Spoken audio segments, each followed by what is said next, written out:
So, believe it or not, one of the things on my bucket list was to pet a horse.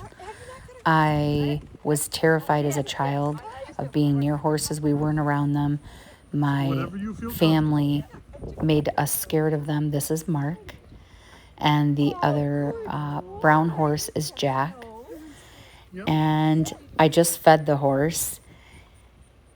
I am so proud that I did this. Now, there's a difference between being aware of an animal and having fear.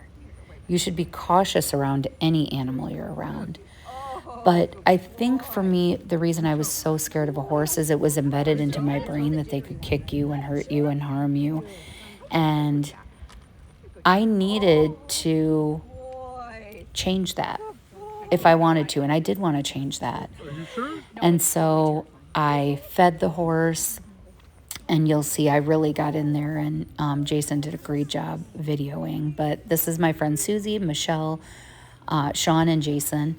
And they, if it wasn't for them, I would not have done this. I would have just stood at the fence and looked at them from afar.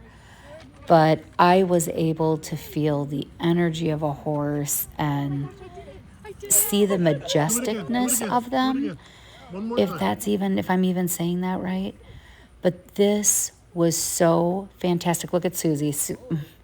Susie says, get in here.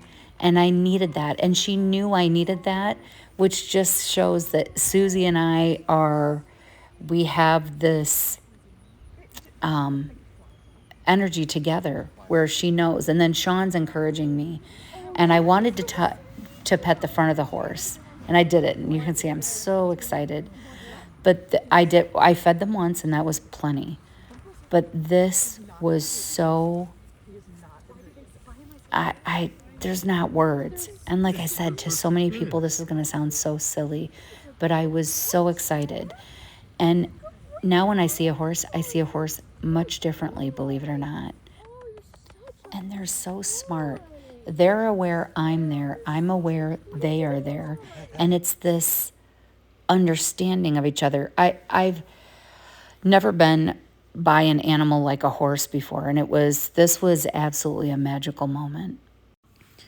And I also think it's so interesting how I allowed other people's fear, whatever their reasoning was, or maybe their experience, impact my own. Because I was making it as though, horses weren't safe, but I had never been around a horse. I was doing this based on someone else. So, have you pet a horse? That's the real question.